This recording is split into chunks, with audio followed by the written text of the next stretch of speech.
দূরে সে পাশে বসে, পায়ে পায়ে কখনো চলে যায় দূর।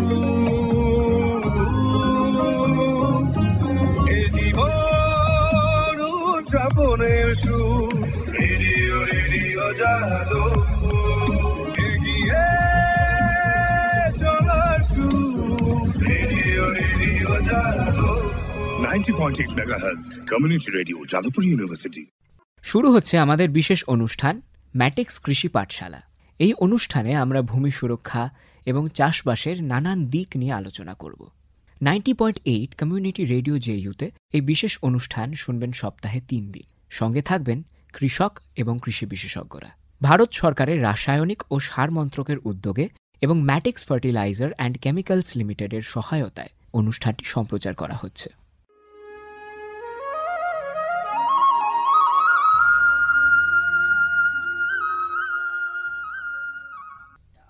আজকের বিষয় স্মার্ট কৃষিতে ড্রোনের ব্যবহার। আলোচনা করবেন কৃষি বিশেষজ্ঞ ডক্টর কৃষ্ণেন্দু রায়। এই বিশেষ আলোচনাটি শুনবেন কৃষি সংক্রান্ত ঘোষণার পর।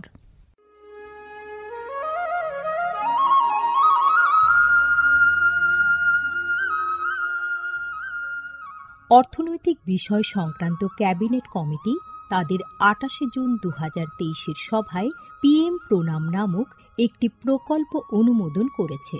এই প্রকল্পের উদ্দেশ্য হল ধরিত্রী ও মৃত্তিকার পুনরুদ্ধার, পুষ্টি, উন্নতি সাধন এবং তা নিয়ে সচেতনতা বৃদ্ধি। গ্রামীণ স্তর থেকে শুরু করে আমাদের সকলের প্রচেষ্টা মাতৃভূমির যত্ন ও স্বাস্থ্য রক্ষার জন্য এই অনন্য পদক্ষেপকে ফলপ্রসূ করে তুলতে পারে। এই প্রকল্পের মূল লক্ষ্য হল কৃষিতে রাসায়নিক সার এবং কীটনাশকের অত্যধিক ব্যবহার দূর করা। বাড়তি ফলনের জন্য সার ও কীটনাশকের অতিরিক্ত ব্যবহার মাটিকে অসুস্থ করে তুলছে, কমিয়ে দিচ্ছে তার উৎপাদন ক্ষমতা। মাটির পুষ্টি আর সুরক্ষার জন্য প্রাকৃতিক অথবা জৈব সারের ভূমি পরীক্ষা ভিত্তিক সুষম ব্যবহার করা প্রয়োজন।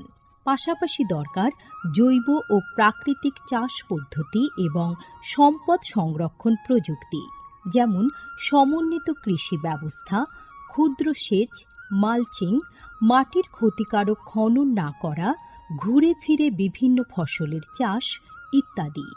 চাষবাসের এই টেকসই পদ্ধতিগুলো মাটির উর্বরতা বাড়াবে, পরিবেশ দূষণ কমাবে এবং দীর্ঘমেয়াদী উৎপাদনশীলতাকে শক্তিশালী করবে।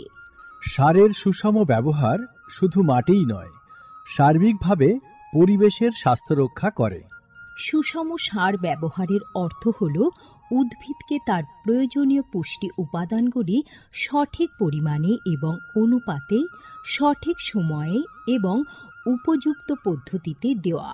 সংশ্লিষ্ট রাজ্য বিশ্ববিদ্যালয়গুলি ইতিমধ্যেই তাদের এলাকায় উৎপাদিত ফসলের প্রয়োজন অনুসারে এর ডোজগুলি নির্ধারণ করেছে। সঠিক মাত্রায় সার ব্যবহার করলে ফলন যেমন বাড়বে, তেমনি বাড়বে ফসলের গুণমান। ভালোভাবে পোষিত মাটিতে ফলানো ফল, শাকসবজি ও শস্য প্রয়োজনীয় পুষ্টিতে ভরপুর আর সুস্বাদু হয়। ফলনের বৃদ্ধি আর উন্নত গুণমান আমাদের কৃষকদের জন্য নিয়ে আসবে বেশি মুনাফাও।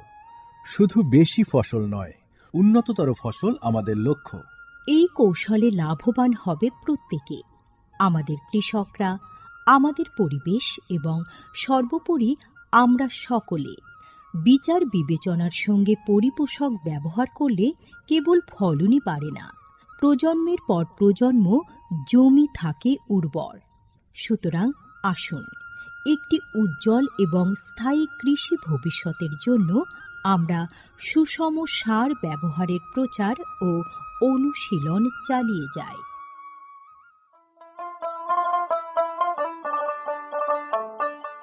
বিকশিত ভারত সংকল্প যাত্রা বা VBSY এর একটি গুরুত্বপূর্ণ অংশ হল ভারত সরকারের সার বিভাগ দ্বারা PM প্রণাম স্কিম এবং কৃষিতে ড্রোন ব্যবহারের প্রচার।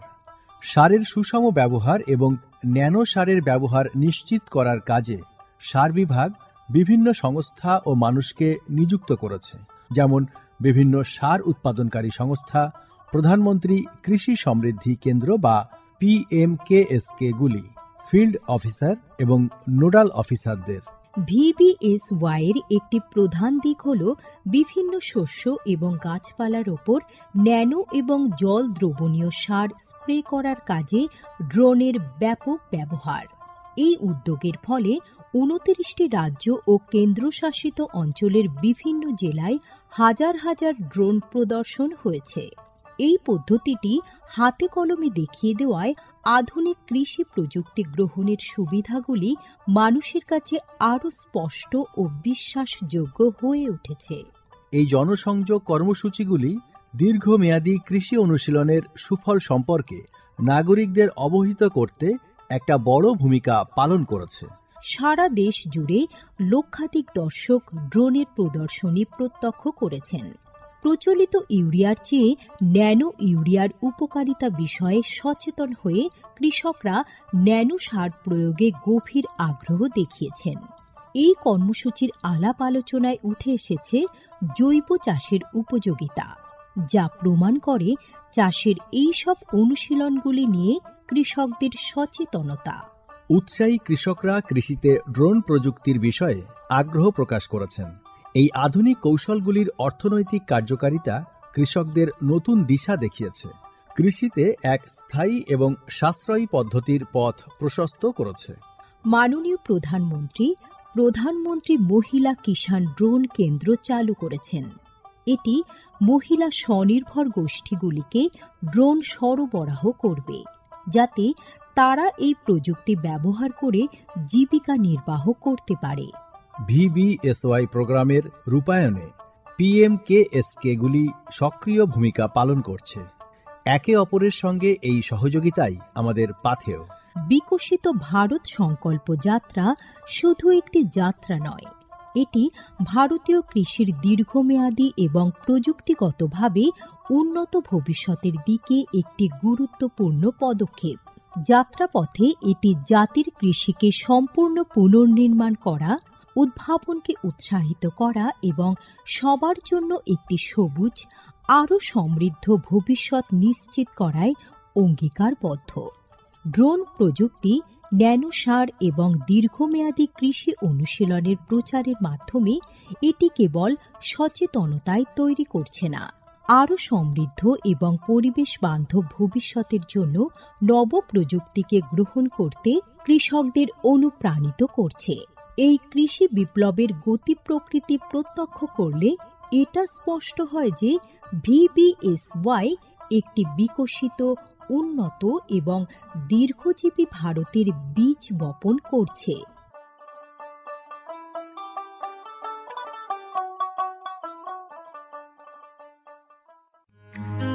ভারতের যে সার কোম্পানিগুলি সবচেয়ে দ্রুতগতিতে বৃদ্ধি পাচ্ছে, ম্যাটিক্স ফার্টিলাইজার্স অ্যান্ড কেমিক্যালস লিমিটেড তার মধ্যে অন্যতম।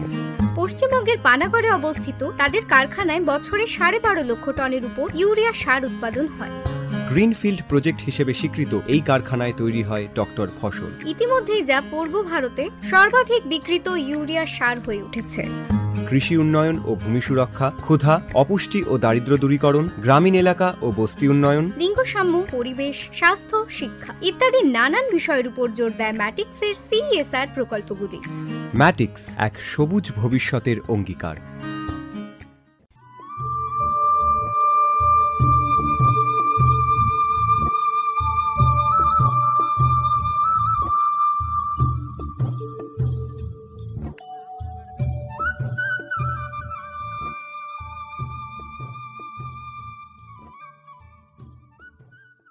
আপনারা শুনছেন ম্যাটিক্স কৃষি পাঠশালা, আর আজকের আলোচনার বিষয় স্মার্ট কৃষিতে ড্রোনের ব্যবহার।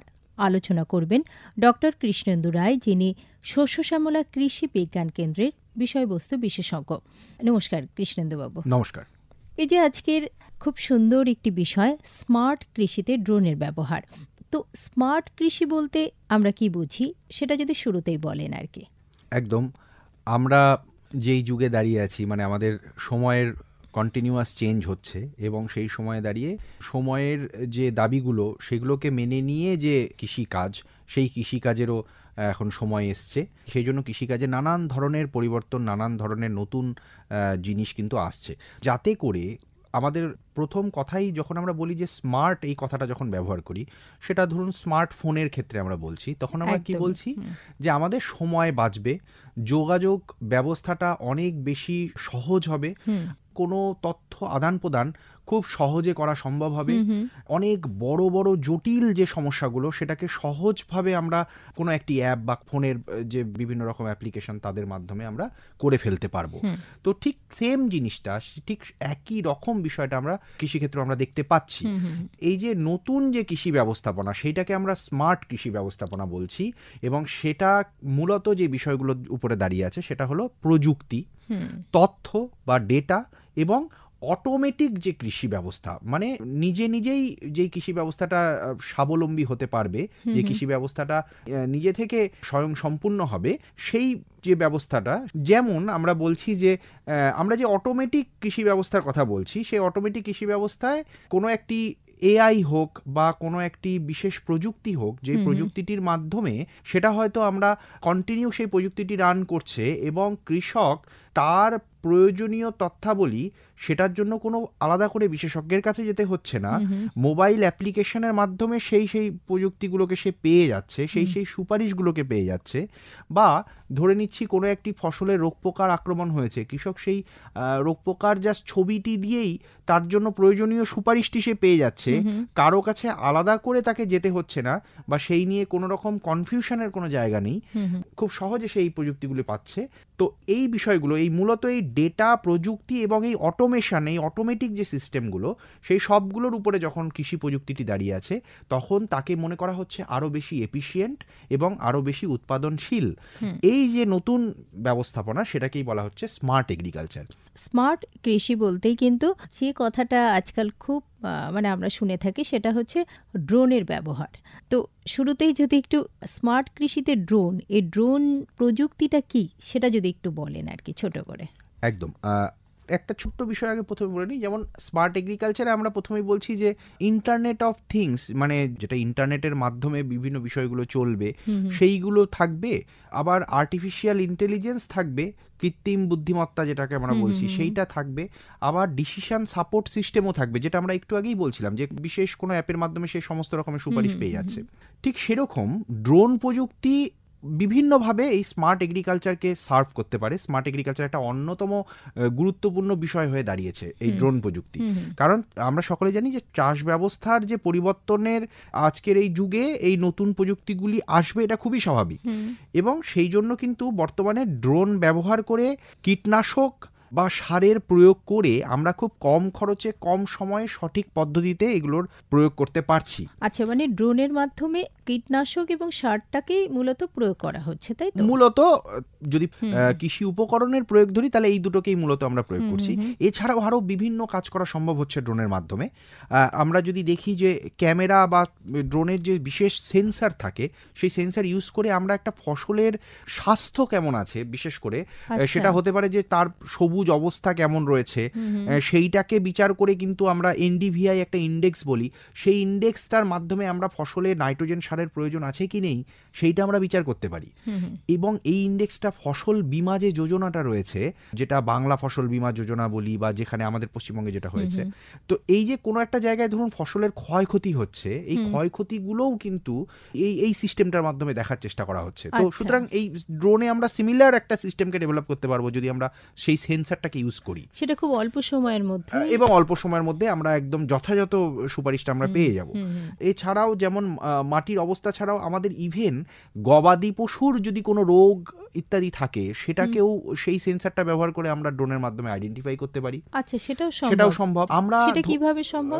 সেটা এক্স্যাক্টলি যেই রোগটা রয়েছে তার সম্বন্ধীয় যেই ইনস্ট্রাকশনটা, সেইটা যদি আমরা সেই সেন্সারে লোড করতে পারি, তারপরে সেটাকে ড্রোনের মাধ্যমে যদি আমরা গবাদি পশুর কোনো একটি ফার্মের উপর দিয়ে আমরা ওড়াই, তাহলে সেখান থেকে ক্যামেরার মাধ্যমে এক্স্যাক্টলি সে ডিটেক্ট করতে পারবে, এবং সেখানে একটা প্যাটার্ন ড্র করতে পারবে। পরবর্তীকালে আমরা সেটাকে কিন্তু দেখে বুঝতে পারবো যে অমুক একটি রোগ আমরা ভেবেছি আছে কিনা, সেটা সত্যিই আছে কিনা গবাদি পশুর শরীরে, আচ্ছা, মানে বাহ্যিক লক্ষণগুলো যার মাধ্যমে আমরা একটা আইডেন্টিফাই করি এই পশুটি এই রোগে আক্রান্ত হয়েছে।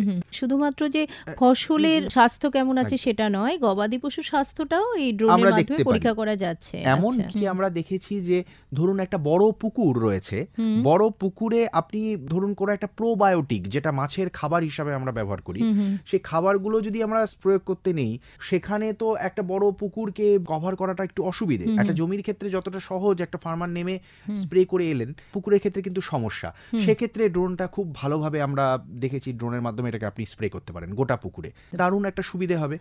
আবার ধরুন একটা বড় নারকেল গাছ বা একটা বড় পেয়ারা গাছ রয়েছে, সেই গাছটির উপরেও কিন্তু সহজে আমরা গিয়ে স্প্রে করতে পারি না। আমরা গাছের গোড়ায় সাধারণত বিভিন্ন প্রয়োগ করি, কিন্তু গাছের এমনকি পাতা ইত্যাদিতেও আপনি কিন্তু স্প্রে করতে পারেন কোন একটি ড্রোনের মাধ্যমে, কিন্তু আপনি সেটা প্রয়োগ করতে পারেন। মানে হাই অল্টিটিউডে, উচ্চতায় যদি কোনো গাছ থাকে সেটাও সম্ভব, মানে অনেকটা এরিয়া জুড়ে যেটা রয়েছে সেটাও সম্ভব এবং খুব বেশি উচ্চতা সম্ভব। অনেকটা এরিয়াতে তো খুবই কার্যকরী ড্রোন। তার কারণ আমরা বলে থাকি সাধারণত একটা দিনে যদি 8 ঘন্টা একটা স্প্রে করা হয় ড্রোনের মাধ্যমে, তাহলে 30 একর জমিকে ড্রোনের মাধ্যমে কিন্তু একদিনে স্প্রে করা যেতে পারে, যদি কেউ খুব ভালোভাবে ড্রোনটাকে রান করাতে পারে মাঠে। আচ্ছা, একটু আগে বলছিলেন যে পুকুরেও কিন্তু সার বা খাদ্য সেটাও ড্রোনের মাধ্যমে দেওয়া সম্ভব, কিন্তু তার আগেও আপনি একটা কথা বলেছেন যে গবাদি পশুর স্বাস্থ্য কেমন আছে সেই পরীক্ষাটাও ড্রোনের মাধ্যমে সম্ভব। তাহলে কি মানে মাছের স্বাস্থ্য কেমন আছে সেটাও কি ড্রোনের মাধ্যমে সম্ভব? নির্দিষ্ট সেন্সর ব্যবহারে সেটাও আমরা করতে পারি। বাহ, একদম সেটাও করা সম্ভব হবে। হ্যাঁ, তো এই যে শুনি যে ন্যানো সার, তো ড্রোনের সঙ্গে ন্যানো সারের একটা সংযোগ রয়েছে আর কি, সেটা আপনাদের মাধ্যমে আমরা জানতে পারি। তো সেই বিষয়টা নিয়ে যদি একটু বলেন আর কি বিশদে। একদম, ন্যানো সার আরেকটি গুরুত্বপূর্ণ আমরা বলবো মাইলস্টোন আমাদের কৃষি ব্যবস্থাপনায়। কারণ আমরা সারের ব্যবহার করতে গিয়ে অনেক ক্ষেত্রেই আমরা বিভিন্ন সমস্যার সম্মুখীন হই, এবং অনেক ফসল থাকে যেখানে, যেমন ধরুন খারিফ খন্দের ধান, মানে যে সময় মাঠে জল জমে আছে সেই সময় হঠাৎ করে সারের যে প্রয়োগ হবে, কোনো একটি চাপান হিসাবে আমরা সারের প্রয়োগ করব, সেক্ষেত্রে কৃষকরা সাধারণত কনফিডেন্স পান না যে মাটিতে তো পুরো জল জমে আছে, এই অবস্থায় যে সারটা প্রয়োগ করব কতটা অ্যাভেলেবেল হবে বা কতটা আমরা ভালোভাবে এটাকে প্রয়োগ করতে পারবো। অনেক জায়গায় হয়তো জমিতে ঠিকভাবে নামাও সম্ভব হচ্ছে না, গোটা জমিটাকে কভার করাও সম্ভব হচ্ছে না। তো এই রকম সময়ে দাঁড়িয়ে কিন্তু ন্যানো সার খুবই গুরুত্বপূর্ণ একটা রোল প্লে করে। এই ন্যানো মানে ন্যানো শব্দটা কেন? ন্যানো শব্দটার কারণই হচ্ছে যে বিভিন্ন ধরুন প্রাথমিক গৌণ অনুখাদ্য যেগুলো রয়েছে, সেই খাদ্য উপাদান যেগুলো বলছি আমরা, সেই খাদ্য উপাদানগুলিকে ন্যানো একটা ম্যাটেরিয়ালের মধ্যে আমরা এনক্যাপসুলেট করি, কোটিং করি বা ওটাকে আবৃত করি, যেটাকে আমরা বলছি। এটা কেন করা হয়? যাতে ওই খাদ্য উপাদানগুলো ধীরে ধীরে ধীরে ধীরে মাটিতে গিয়ে পৌঁছয়। মানে আমরা ওই বর্তমানে যে ইউরিয়াটা ব্যবহার করছি সেটা নিম কোটেড ইউরিয়া, তার রিলিজটা খুব স্লো। মানে এটা এই জন্যই করা হয়েছে যাতে রিলিজটা স্লো হয়, কারণ নাইট্রোজেন সার যদি হঠাৎ করে আমি জমিতে অনেকটা পরিমাণ দিয়ে দিই, এটা সেই হঠাৎ করেই জমি থেকে আবার চলেও যাবে। তো সেইটা যাতে না হয়, সারের মধ্যস্থ যে খাদ্য উপাদান সেটা যাতে সময় নিয়ে গাছের কাছে পৌঁছয়, তাতে সারের ব্যবহারটা আরও বেটার হয়। তো সেই জন্যই এই ধরনের ব্যবস্থাপনা, এবং ন্যানোতেও সেই কথাটাই বলা হচ্ছে যাতে নষ্ট না হয়। প্রথম কথা, সারের অযথা আমি বেশি প্রয়োগ করছি না, অল্প পরিমাণে প্রয়োগ করছি, এবং এটা প্রেসাইজ যথাযথভাবে প্রয়োগ হচ্ছে। যে জায়গায় পড়ছে ওইটুকুই সার হিসাবে ওই গাছের কাছে সে পৌঁছবে। যেটা হবে যে ন্যানো ফার্টিলাইজারটা এইভাবে যদি আমরা প্রয়োগ করি, তাহলে গাছের ফলন বৃদ্ধি করতে সে সক্ষম হবে, এবং এতটা পরিমাণ সারের পরিমাণ আমরা কমাতে পারবো যেটা পরিবেশ দূষণে কিন্তু যথেষ্টভাবে কন্ট্রিবিউট করবে, এবং মাটির উর্বরতা তো বৃদ্ধি করবেই, কারণ অতিরিক্ত সার আমরা ব্যবহার করছি না, সেখান থেকে বেরিয়ে আসছি। যেমন আমরা বলি যে ন্যানো ইউরিয়া যেটা আমরা ব্যবহার করি, বর্তমানে ন্যানো ইউরিয়া আছে, ন্যানো ডিএপি আছে। এই যে ন্যানো ইউরিয়া যেটা আমরা ব্যবহার করছি, সেখানে ন্যানো নাইট্রোজেনের যে আকার সেটা 20 থেকে 50 ন্যানোমিটার। তো ন্যানো ইউরিয়ার বোতলে নাইট্রোজেনের কনসেন্ট্রেশন থাকবে 4%। হ্যাঁ, তো 500 ml যদি আমি বোতল নেই, তাহলে এটা কি হবে, যখন আমরা পাতায় স্প্রে করব খুব সহজেই পাতার যে পত্ররন্ধ্রগুলো থাকে, যেটা স্টোমাটা বলি আমরা, সেই পত্ররন্ধ্রের মাধ্যমে প্রবেশ করে এই নাইট্রোজেনের যে চাহিদা গাছের সেটা পূরণ করতে পারবে। আচ্ছা। এবং এই যে সার প্রয়োগ, এক্ষেত্রে আমরা সাধারণত বলে থাকি যে 2 মিলিলিটার প্রতি লিটার জলে মিশিয়ে আমরা ন্যানো ইউরিয়াটাকে প্রয়োগ করতে পারবো। এবং দুটো যদি আমরা প্রয়োগ করি, দুবার যদি প্রয়োগ করি, তাহলে এটা অনেক পরিমাণ আমার যে রাসায়নিক সারের যে দরকার ছিল সেই দরকারটাকে সে মেটাতে পারবে। ঠিক সেভাবে ন্যানো ডিএপিও রয়েছে। ন্যানো ডিএপির ক্ষেত্রেও আমরা এটাকে ব্যবহার করতে পারি, বিভিন্নভাবে ব্যবহার হতে পারে। আমরা যে বীজ ট্রিটমেন্ট করি, সিড ট্রিটমেন্ট করি, সিড ট্রিটমেন্টে ডিএপি দিয়ে আমরা করতে পারি সেই সিড ট্রিটমেন্টটা। এটা খুব গুরুত্বপূর্ণ। যদি আমরা ডিএপি দিয়ে সিড ট্রিটমেন্ট করি, তাহলে প্রতি কেজি বীজের জন্য সাধারণত 3 থেকে 5 মিলিলিটার আমার এই ডিএপির দরকার হবে। এবং প্রয়োগ করার পরে যদি আমরা 20 থেকে 30 মিনিট ছায়ায় রেখে তারপরে সেই বীজটাকে বুনি, তাহলে সেই বীজের কিন্তু বুস্টিংটা ভালো হয়, মানে গ্রোথটা ভালো হয়, অঙ্কুরোদ্গম এবং অন্যান্য যে সমস্ত, ইভেন আমরা অঙ্কুরিত বীজকেও আমরা সেটা ব্যবহার করতে পারি। এমনকি আমরা অনেক ক্ষেত্রে দেখি না যে বিভিন্ন মূল বা কন্দ জাতীয় যে ফসল হয় তাদেরকেও কিন্তু আমরা ট্রিটমেন্ট করতে পারি ন্যানো ডিএপি দিয়ে। তাহলে কি ড্রোনের মাধ্যমে শুধুমাত্র রাসায়নিক যে সার সেগুলোই প্রয়োগ করা যেতে পারে, নাকি না জৈব সারও প্রয়োগ করা যেতে পারে? ড্রোনের মাধ্যমে আমরা জৈব সারও প্রয়োগ করতে পারি, কিন্তু ব্যাপারটা হচ্ছে যে তরল জৈব সার হতে হবে। আচ্ছা। এবং জৈব সারটাকে এতটাই ছেঁকে নিতে হবে যাতে করে কিনা কোনো রকম ক্লগিং না হয়। কারণ একটা যখন ড্রোন আমরা ব্যবহার করি তখন 4টে নজেল থাকে। সাধারণত আমাদের যে কিষান ড্রোনগুলো এসছে, হেক্সাকপ্টার যে ড্রোন বলি আমরা, আমরা বলি যে 6টা ডানাওয়ালা যে ড্রোন হয় আর কি, মানে হেক্সাকপ্টার যে ড্রোন, সেই ড্রোনগুলোতে সাধারণত এখন যে সিস্টেম হচ্ছে যে সেখানে আমরা 4টে নজেল রাখি যার মাধ্যমে আমাদের স্প্রেটা হয়। সাধারণত সেকেন্ডে 8 মিটার অবধি সে স্প্রে করতে পারে, এরকম একটা থাকে। এবং প্রতি মিনিটে সাধারণত 4টে নলের মতো বলছেন, 4টে নলে একসাথেই স্প্রেটা হবে একদম। এবং সাধারণত আমরা যেটা বলে থাকি যে 1 মিনিটে প্রায় 1 লিটার বা তার কম 0.85 লিটার মতো আমরা স্প্রে করতে পারি, মানে এতটা পরিমাণ স্প্রে আমরা করতে পারি। এবং সাধারণত 5 মিটার হাইট অবধি গিয়ে সে স্প্রে করতে পারে। এবং 3 কিলোমিটার অবধি তার লাইন অফ সাইট থাকে, এলওএস বলি আমরা। 3 কিলোমিটার অবধি সে দেখতে পাবে, তার লাইন অফ সাইট থাকবে। এইটাই মোটামুটিভাবে। এবং যিনি ড্রোনটাকে পরিচালনা করছেন তার হাতে একটা জিসিএস বলি আমরা, গ্রাউন্ড কন্ট্রোল স্টেশন থাকে, একটা রিমোট থাকে। তো সেই যিনি কন্ট্রোল করছেন সেই রিমোটের 2 কিলোমিটার অবধি ফ্লাইটে গ্রাউন্ড কন্ট্রোল স্টেশনে খুব সহজভাবে আমরা পুরো ড্রোনের পিকচারটাকে ক্যাপচার করতে পারবো। এইটা হবে সুবিধে। এবং বর্তমানে এই ড্রোনগুলো সাধারণত 10 লিটার ক্যাপাসিটি থাকে এবং সাধারণত এদের টেক অফ ওয়েট থাকে 24 কেজি। 24 কেজি অবধি নিয়ে এসে উঠতে পারে। এবং যদি আপনি লোড করেন, ড্রোনটা যখন আমি চালাচ্ছি, ড্রোনের মধ্যে সেই ড্রামটা যেখানে আমি কীটনাশক বা সার সেটাকে রেখেছি, সেইটাকে নিয়ে একবারে মোটামুটিভাবে 20 মিনিট অবধি সে ঘুরতে পারে। হ্যাঁ, তো যদি আমরা কোনো লোড না রাখি তাহলে 20 মিনিট করবে, আর যদি লোড দেই, ওটাকে ফুল ভর্তি করি, তাহলে 15 মিনিট সে পুরো রাউন্ড করবে। এবং এইভাবেই সে পুরোটা স্প্রে করবে। এবং এই ড্রোনের স্প্রেতে আমরা দেখি যে সাধারণত আমাদের ক্রপের হেলথ বেটার হয়, সময় তো কম লাগছেই, আমাদের জলের ব্যবহার মারাত্মক পরিমাণে কমছে। ইভেন এমনও এক্সপেরিমেন্ট অনেকে করছেন, বর্তমানে এটা চলছে যে আমরা কি বলি, সাধারণত 1 একর জমিতে যতটা পরিমাণ আমার কোনো একটি ন্যানো সার হোক, ন্যানো ডিএপি হোক বা ন্যানো ইউরিয়া হোক বা কোনো একটি কীটনাশক হোক, 1 একর জমির জন্য যতটা আমি ব্যবহার করি, ওই যে আমরা যেটা বলছি যে 10 লিটারের ক্যাপাসিটি আছে, 10 লিটারের ড্রামে জল ভরে তাতে ওই সেম পরিমাণটা আমরা দিয়ে আমরা স্প্রে করতে পারবো। এইটা হবে। এইবার কেউ যদি মনে করেন যে আমি এতটা আমার একটু বেশি আর একটু ডাইলিউট করে আমি স্প্রে করতে পারি, সে সেটাকে ডাইলিউশন করতে পারেন। এখন এই এক্সপেরিমেন্টগুলো খুব চলছে যে কতটা ডাইলিউট করতে পারি। মানে আমি পুরো ওষুধটা একবারে 10 লিটারে দিলাম না, আমি পুরো ওষুধটাকে 3 ভাগে ভাগ করলাম, তাহলে 3 বারে আমাকে 10 লিটার করে জল ভরে আমাকে স্প্রে করতে হবে। এইবার এই যে স্প্রে ভলিউমটা আমার এলাকার বেসিসে আমি ডিপেন্ড করব। যদি আমার মনে হয় যে আমার 1 একর জমিতে আমি 10 লিটার শুধু স্প্রে না করে আমি 20 লিটার স্প্রে করব, তাহলে আমি আমার ওষুধটাকে আমি 2 ভাগে ভাগ করে নেব। দিয়ে 10 লিটারে একবার, পরের 10 লিটারে আরেকবার, এইভাবে 20 লিটার আমি পুরো জমিটাতে স্প্রে করলাম। আচ্ছা, কেউ চাইলে 10 লিটারও স্প্রে করতে পারেন। তো মানে আমি বলতে চাইছি যে এইভাবে এক্সপেরিমেন্টগুলোকে করা হচ্ছে যে কোনটাতে এফিকেসি বাড়ছে সেটা দেখার জন্য। মানে এখনো পরীক্ষা নিরীক্ষা চলছে একদম, কারণ ড্রোন সম্বন্ধীয় যে অপারেশনাল গাইডলাইন্স, সেই গাইডলাইন্সগুলো এখনো আন্ডার কনস্ট্রাকশন আছে। এখনো কৃষকদের জমিতে পরীক্ষা নিরীক্ষার মাধ্যমে যে ফলাফল উঠে আসছে তার বেসিসে পরবর্তীকালে আমরা এই সুপারিশগুলো সরাসরি দিতে পারবো। কিন্তু এখনো একটা ব্ল্যাঙ্কেট আমরা একটা ভেবে আমরা এগোচ্ছি। প্রথমে ভাবা হয়েছে যে 1 একরে যতটা ওষুধ লাগবে সেটা ওই 10 লিটারে দিয়ে আমরা স্প্রে করবো। এটা হচ্ছে প্রাথমিক ধারণা। এরপরে এর উপরে ফার্দার কাজকর্ম চলছে যে আর একটু যদি ডাইলিউট করি বা দুবারে যদি স্প্রে করি কতটা ভালো হচ্ছে, এই নিয়ে কাজকর্ম কিন্তু এখনো চলছে। আচ্ছা, আমাদের এদিকে দক্ষিণ 24 পরগনা জেলায় ড্রোন আছে কোনো কৃষক বন্ধুর?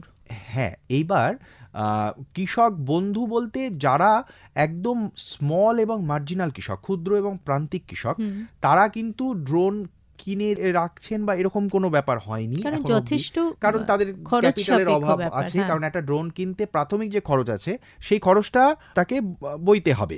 কিন্তু একটা সুবিধে যে আমাদের কৃষি দপ্তর থেকে কিন্তু বর্তমানে ড্রোনের জন্য সাবসিডির ব্যবস্থা আছে। সেই সাবসিডি মোটামুটিভাবে আপনি 3 লাখ মতো ওনারা বেয়ার করতে পারবেন, বা ইনভয়েস যে প্রাইসটা দামটা রয়েছে তার 50% পর্যন্ত সাবসিডি দেওয়া হতে পারে। আচ্ছা, হ্যাঁ, তো এই দুটো মানে যেটা আর কি কম সেটা ওনারা দেবেন আর কি। তো এই যে ব্যাপারটা আছে, এর ফলে ড্রোনের ব্যবহারে কিছুটা উৎসাহ বাড়ছে। এবং একটু বড় মাপের যারা কৃষক, যাদের বড় জমি আছে বা অনেকটা পুঁজি আছে, তারা ড্রোন নিয়ে ভাড়া হিসাবে ব্যবহার করছেন। কি আমাদের জেলার ক্ষেত্রে অনেক জায়গায় এটা করা গেছে, বারুইপুর এবং অন্যান্য জেলায়, অন্যান্য ব্লকের ক্ষেত্রে আছেন এরকম লোক। এবং বিভিন্ন সারের যে কোম্পানিগুলো রয়েছে তাদের যে ডেমনস্ট্রেশনগুলো রয়েছে, সেই ডেমনস্ট্রেশনের জন্য তারা লোকাল লেভেল এক্সপার্ট তারা তৈরি করছে, যারা এই ড্রোনের পাইলট সার্টিফিকেটটা নিয়ে রেখেছেন এবং তাদের মাধ্যমে তারা এই স্প্রেগুলোকে করানোর জন্য আগ্রহী হয়েছে। তো বর্তমানে কিন্তু ড্রোন অনেকের কাছেই রয়েছে আমাদের জেলার ক্ষেত্রেও। তো এই আগামী দিনে এর আরো সম্প্রসারণ করা কিভাবে সম্ভব সেটা যদি বলেন। ড্রোন প্রযুক্তির আরো সম্প্রসারণের জন্য প্রথম কথা হচ্ছে এটা একটা পলিসি লেভেল একটা ইস্যু থাকছে, যে ড্রোন যারা পাইলট হবেন, যে কৃষকরা হবেন, যদি ধরুন কেউ সাবসিডিতে আর 5টা মেশিন যেমন কিনছেন, যেমন পাওয়ার টিলার হলো বা যা কিছু রইলো সেটা যেমন তারা কিনছেন, ঠিক তেমনভাবে ড্রোনের ক্ষেত্রেও তারা যাতে কিনতে পারেন সেই জন্য তাদেরকে আর্থিক অনুদান তো দেওয়া হচ্ছেই, তার পাশাপাশি আর একটা বিষয় এক্সট্রা থাকছে ড্রোনে, যে ড্রোনের পাইলট হওয়ার জন্য কিন্তু ডিজিসি এর অ্যাপ্রুভাল দরকার, director general of civil aviation. তাদের অ্যাপ্রুভাল ছাড়া কিন্তু ড্রোন চালানো যাবে না। কিষাণ ড্রোন সেটা যে শুধু কৃষি ব্যবস্থাপনার জন্যই ব্যবহৃত হচ্ছে সেই অ্যাসুরেন্সটার পাওয়ার জন্যই ডিজিসিএ থেকে অ্যাপ্রুভাল নিতে হবে সমস্ত কৃষককে বা যে কোনো ব্যক্তি যিনি ড্রোন কৃষিক্ষেত্রে ব্যবহার করবেন। সুতরাং যারা এই ব্যবহার করবেন তাদের ক্ষেত্রে এই যে প্রসেসটা রয়েছে, এই অ্যাপ্রুভাল নেওয়া বা এই ট্রেনিংটা নেওয়া, এইটা যদি আরেকটু স্ট্রিমলাইন্ড হয়, আরেকটু যদি সুবিধাজনকভাবে ব্যাপারটাকে দেখা হয়, বা সেক্ষেত্রে যদি কৃষকদের কিছু ছাড়ের ব্যবস্থা করা হয়, তাহলে আমাদের মনে হয় যে অনেকে এই ট্রেনিংটা নিয়ে তারা নিজের জমিতে, কারণ ড্রোনের মাধ্যমে অনেক সহজে তারা স্প্রে করতে পারবেন, এটা সকলে জানেন, কিন্তু ড্রোন কিনবেন কি করে, ব্যবহার করবেন কি করে, সেই নিয়ে এখনো প্রশ্ন রয়েছে কৃষকদের মধ্যে। আজকে এই যে স্মার্ট কৃষিতে ড্রোনের ব্যবহার, এই বিষয়ে আলোচনা করলেন কৃষি বিশেষজ্ঞ ডক্টর কৃষ্ণেন্দু রায়, যিনি শস্য শ্যামলা কৃষি বিজ্ঞান কেন্দ্রের বিষয়বস্তু বিশেষজ্ঞ। আপনাদের যদি কোনো প্রশ্ন কৃষক বন্ধু থাকে এই বিশেষ করে ড্রোন নিয়ে, অবশ্যই আমাদের জানাতে পারেন। আমরা চেষ্টা করব সরাসরি আমাদের যিনি রয়েছেন কৃষি বিশেষজ্ঞ, মানে আপনার প্রশ্ন তার কাছে পৌঁছে দেওয়ার, কিংবা আপনারা সরাসরিও কথা বলতে পারেন। তার জন্য আপনারা যোগাযোগ করতে পারেন। আমাদের ফোন নাম্বারটা আপনাদের বলে দিই, 0332457262 এই নম্বরে। তো আজকের মতো ম্যাটিক্স কৃষি পাঠশালা এ পর্যন্তই। অনেক ধন্যবাদ কৃষ্ণেন্দুবাবু আপনাকে। ধন্যবাদ। নমস্কার। নমস্কার।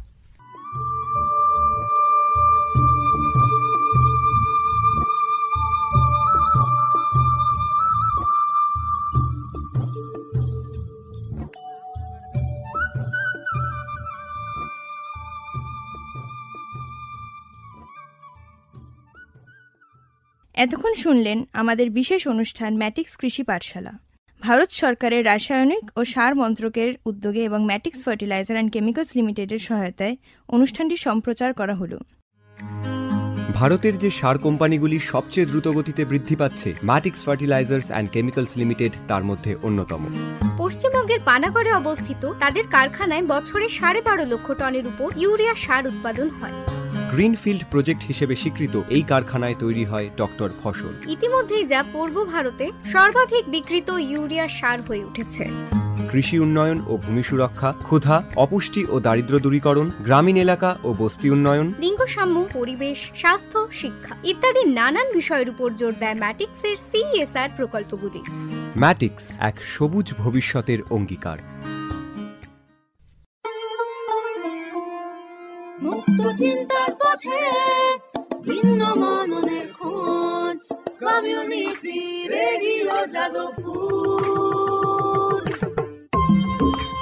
আপনারা শুনছেন কমিউনিটি রেডিও যাদবপুর 90.8 মেগাহার্টজ। এই বেতার সম্প্রচারটি যাদবপুর বিশ্ববিদ্যালয়ের technical education quality improvement programme TEQIP-র অংশ।